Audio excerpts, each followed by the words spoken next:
आज हम एक विधिक अनुवाद करेंगे। विधिक अर्थात लीगल ट्रांसलेशन। लीगल ट्रांसलेशन में देखिए सबसे बड़ी चीज़ क्या है कि इसमें आप न्यायालय का हो सकता है या कोई समाचार हो सकता है। यह समाचार मैंने द हिंदू से लिया है, जली कुटी के बारे में।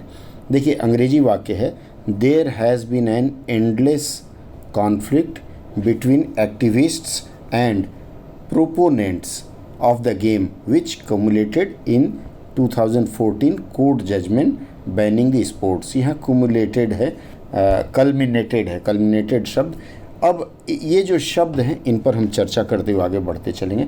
देखिए सबसे पहले जो शब्द है एक्टिविस्ट। एक्टिविस्ट जो शब्द है ये एक नाउन है और इसका मतलब होता है कि राजनीतिक या सामाजिक परिवर्तन लाने के उद्देश्य से की जाने वाली गतिविधियों में लिप्त रहने वाला। यह जो जलीकट्टू के विरोध में है तो यहाँ हम इसके लिए विरोधी शब्द का प्रयोग करेंगे।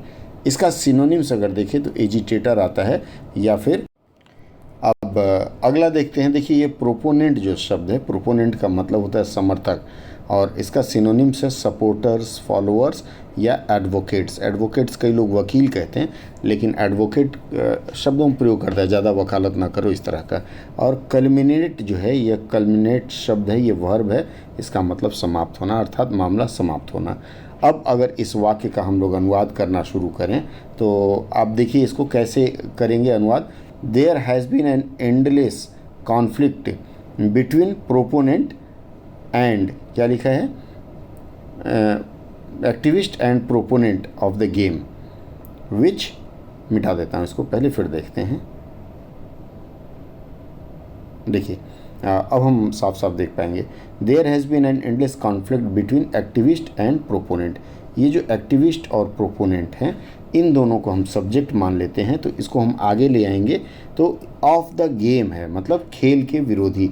तो यहाँ हम शुरू करेंगे इस खेल के विरोधियों और समर्थकों, मैंने आपको शब्द पहले बता दिया है, के बीच। एंडलेस का मतलब होता है अंतहीन और कॉन्फ्लिक्ट का मतलब होता है संघर्ष, युद्ध नहीं संघर्ष होगा, चलता रहा। जो अब ये आगे लिखेंगे, जो इस खेल पर प्रतिबंध लगाने वाले सन 2014 के न्यायालय के निर्णय के साथ समाप्त हुआ। मतलब सन 2014 में न्यायालय ने एक निर्णय दिया था जिसके बाद ये संघर्ष समाप्त हुआ। कहानी आप लोगों को पता है।